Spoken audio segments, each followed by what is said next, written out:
Magandang gabi po sa inyo lahat. Alam kong malungkot tayong lahat sa nangyari, no?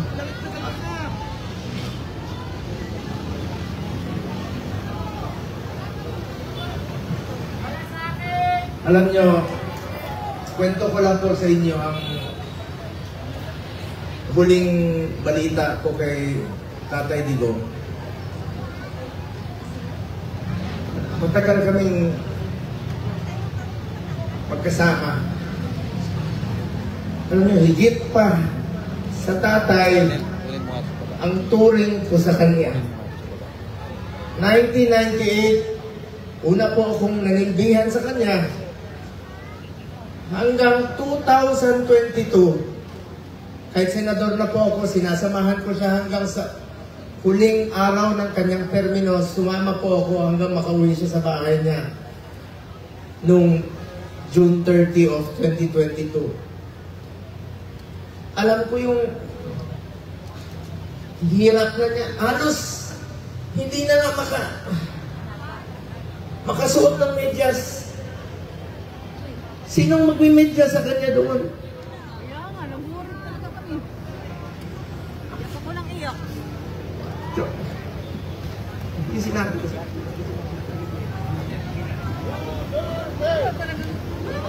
Alam nyo, nakausap ko kaninang madaling araw si Atty. Medaldea pagkatapos ng hearing nila at saka si Ma'am Hanilet. Kaya siya ganon siya magsalita. Dalawang dahilan, maaaring nag-a-adjust sa oras, at ang pinakamasakit sa lahat, yung sinabi sa akin ni Atty. Medaldea na hindi binibigay sa kanya yung gamot niya.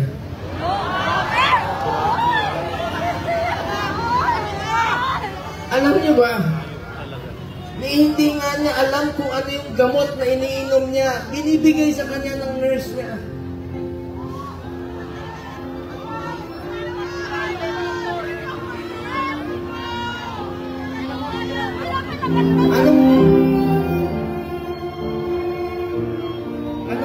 Anong gusto nilang gawin kay Tatay Digong?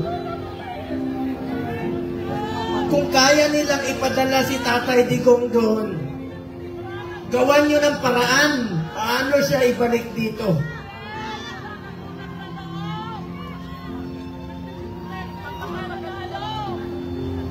Gusto nyo basahin ko yung mga medisina niya? Ako,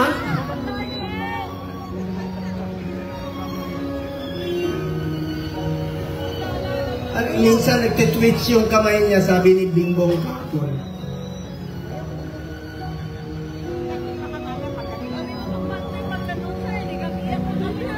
Kaya sa lahat ng mga politiko na nakinabang kayo sa panahon na pinansin kayo ni Tatay Digong. 6 na taon kayong pinansin ni Tatay Digong. Yung iba dyan, pinupuntahan pa namin yung birthday. Makakatulog pa ba kayo? Tulungan nyo naman si Tatay Digong.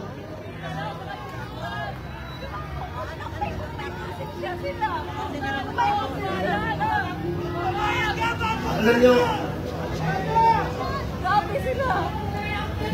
hindi naman tatakas si Tatay Digong. Nung Sabado, maraming nagpapayo sa kanya. Kami, sinabihan namin, Tatay Digong, pagpaliban mo muna. Pagpaliban mo muna yung pagpapauwi mo rito. Alam ni Ma'am Hanilet yun, alam ni Iyes yun, alam ng mga kasama niya. Dahil meron na pong threat sa kalusugan niya, sa buhay niya. Di natin alam eh. Pero mas pinili niyang umuwi at harapin. Ibig sabihin nun, hindi tatakas si Tatay Digong. Hindi tatakbo si Tatay Digong na hindi na kanya kaya tumakbo. Nakasungkot. Kaya pa ba niya tumakbo? Mga politiko, nananawagan ako sa inyo. Pinansin namin kayo sa 6 na taon, hindi namin kayo pinabayaan. Tulungan niyo naman Tatay Digong.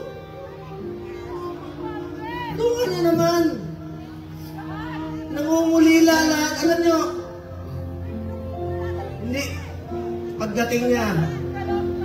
Ako mismo, meron na akong pass para sunduin kasama ko yung 3 doktor niya. Then schedule po siya magpa-check up sa Cardinal Santos. Then, bagamat since 2022, di na kami alam niyo, 1998 hanggang 2022, halos araw-araw kami magkasama. 360 days, out of 365 days, magkasama kami. Noong 2022, may trabaho na po ako bilang senador, hindi na ako nakasama sa kanya.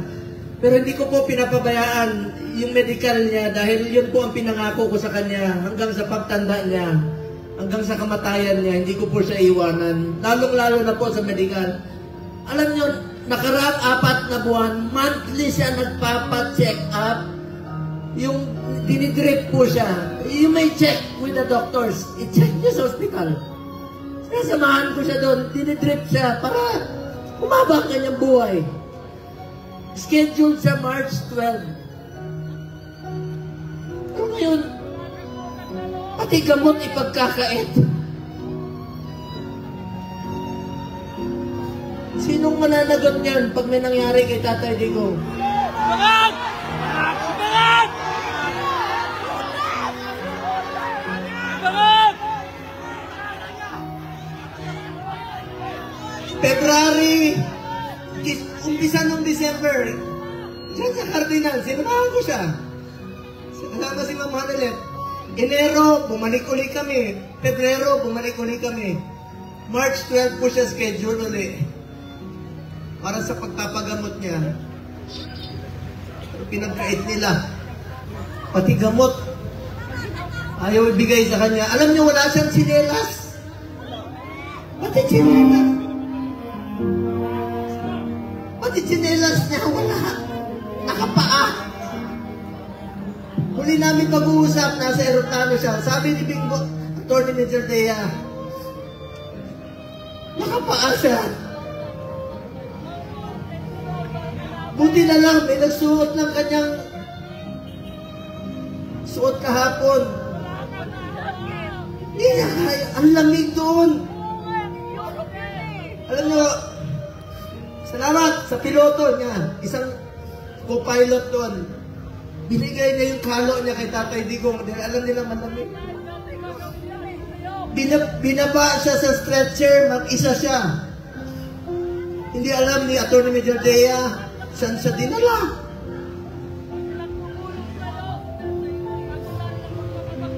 Alam ko nangungulila kayo. Nakausap ko si Kitty kahapon. Alam niyo, bilib ako kay Kitty. Sa murang edad na 20, dapat hindi siya kasama sa politika. Dapat nag-aaral siya ngayon. Pero sinama siya sa dumi ng politika.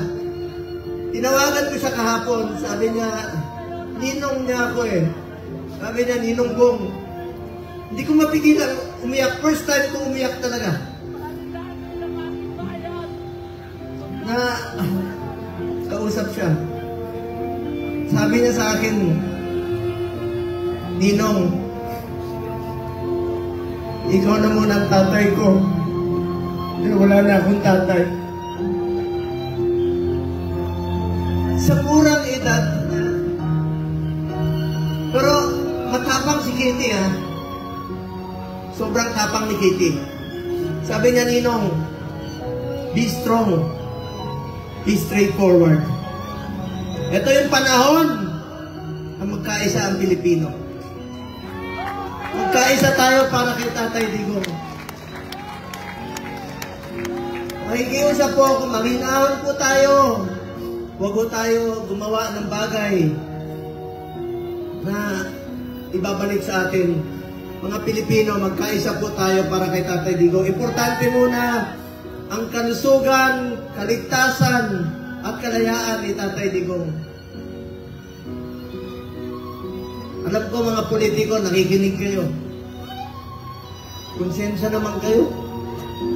6 na taon kayong minahal ni Tatay Digong. Pinansin kayo, minahal kayo, pinaglingkuran kayo. Sana naman, huwag niyo na mangayaan. Kasabi ko nga, makakatulog pa ba kayo sa gabi? Nakikita niyo si Tatay Digong ngayon doon. Sipin niyo, September. 6 na buwan. 6 na buwan. Kakayanin kayo ni Tatay Digong yun. 6 na buwan. Ang pag-aantay niya. Eh kung tayo nga, maalala ko nung presidente siya, marami kaming pinauwi na OFWs. Sa totoo lang, ako mismo, sa Bahrain, meron isa dyan, nasintensyahan po ng death sentence. Ginawa namin ni Tatay Digong ng paraan, sumulat sa King, sa Saudi. Hanap kami ng mga kaibigan na tumulong sa blood money para makalaya. So, ibig sabihin, Pilipino yan, gusto natin makabalik dito. Gagawin natin ang lahat ng paraan. Ito, bakit baliktad? Bakit tayo pumayag? Bakit sila pumayag na ang taong nagmahal sa atin? Minahal tayo, pinaglikuran tayo. Sa totoo lang, ayaw naman niya tumakbo eh. Dahil sa inyo, ginawa niya po yun. Ito bang kabayaran sa ginawa niyang pagsasakripisyo, pagmamahal at paglilingkod para sa bayan?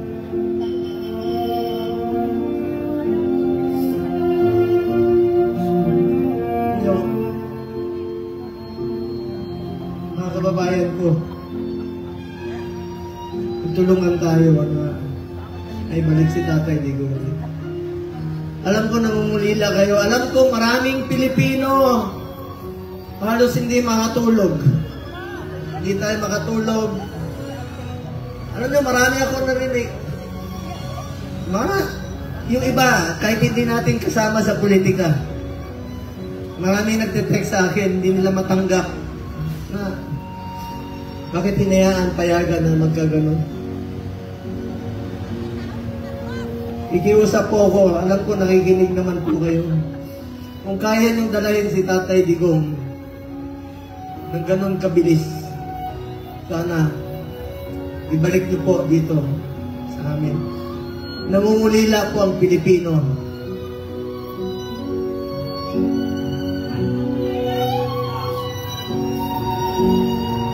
Sa mga kapatid ko Muslim, sa lahat, Basilan, Holo, Zamboanga, sa Mindanao, salamat sa inyong suporta. Mga OFW, alam ko, wala kayong tulog. Salamat sa inyong pagmamahal kay Tatay Digong.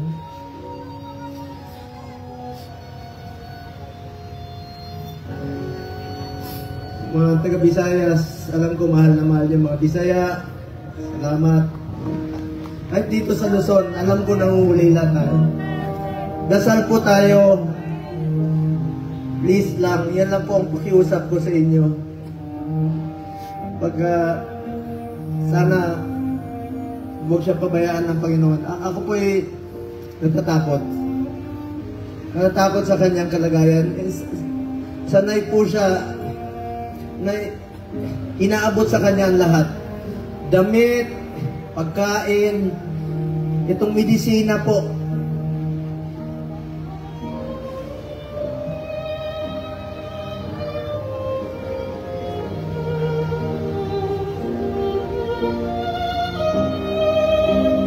Ito, alam niyo ako nagpapadala ng medisina sa bahay niya. Linggo-linggo yan. Ang dami nito, Lyrica, Crestor, Pletaal, 1, 2, 3, 4, 5, 6, 7, 8, 9, 10, 11, 12, 13, 14, 15, 16, 17, 18, 19, 20, 21, 22, 23, 24, 25, 26, 27. 27 na gamot. Sinong mag-aabot sa kanya? Meron siyang, totoo yung, meron siyang oxygen concentrator. Dahil dun sa Buerger's disease niya na 80 years old, kukulong niyo po. Sa banyaga pa.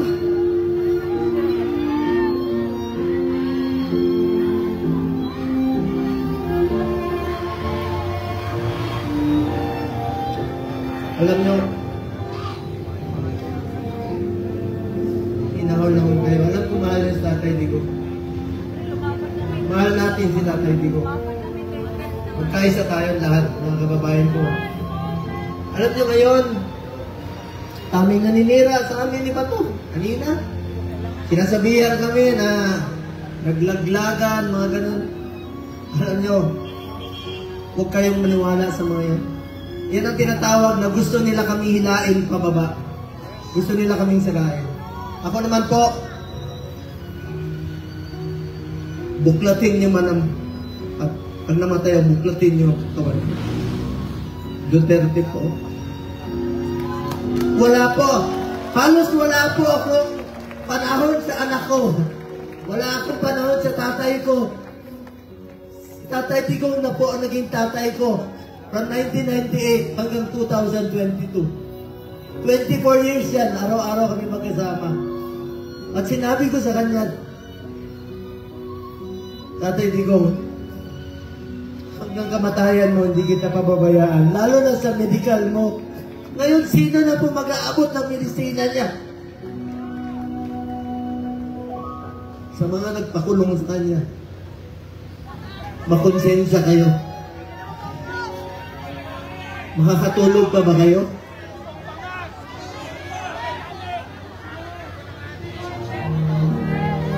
Para nyo kaming kinunan ng Ama.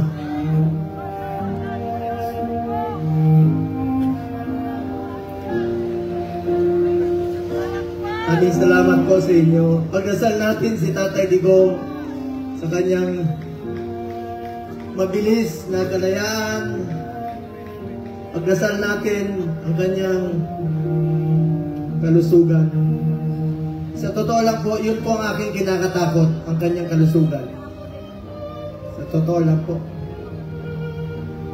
Sa totoo lang po. Kung kakayanin niya ba? 6 na buwan? Pagkakain mo yung medisina? Kung narinig lang tayo ni Tatay Digong ngayon, alam na alam niya na gaano natin siya kamahal. Buong Pilipinas po, nangungulila.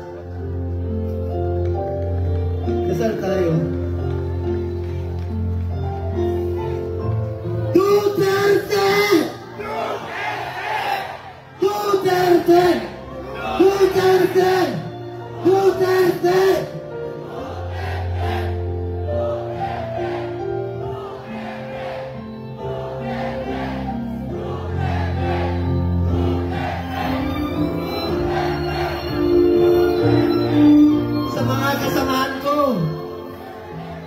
Kasamahan kong kandidato, magkaisa tayo, tulungan natin Tatay Digong. Ang kapanalunan ninyo ay kapanalunan ng bawat Pilipino. At kapanalunan ng kalayaan ni Tatay Digong. Ito pong kantang ito, since 1998, ito ang paborito niyang kanta. Kantahin natin para kay Tatay Digong.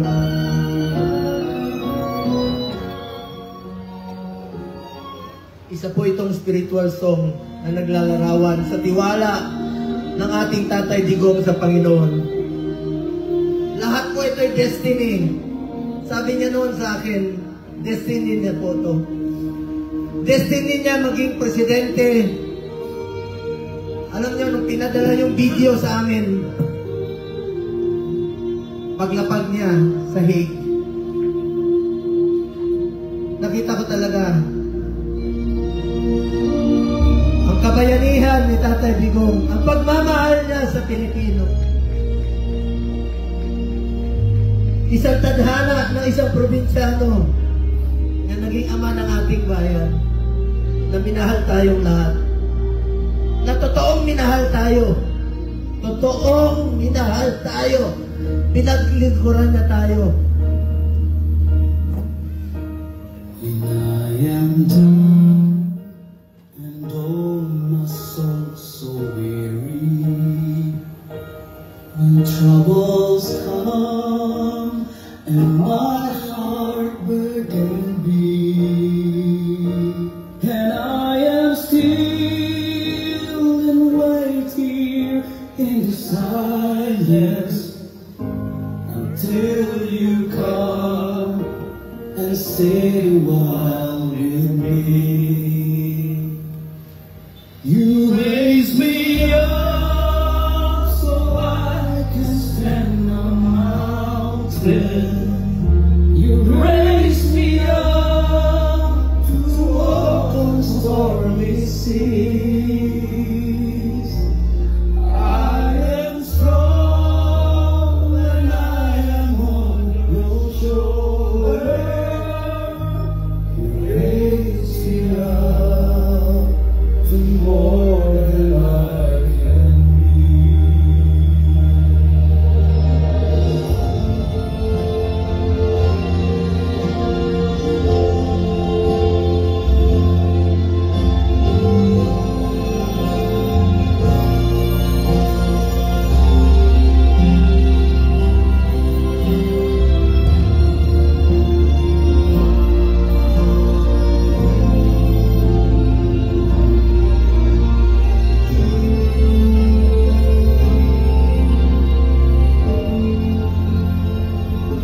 You raise me up so I can stand on mountains. You raise me up to walk on stormy seas. I am strong when I am on your shoulder. You raise me up to more than I can be.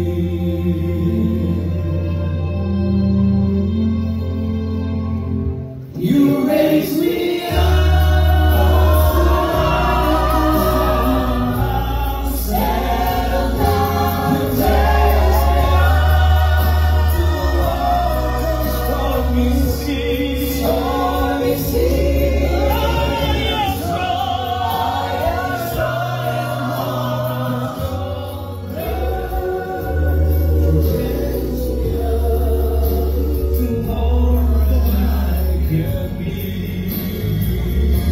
You raise me up so I can stand on mountains. You raise me up to walk on stormy seas. I am strong when I am on your shoulder. You raise me up to more than I can be.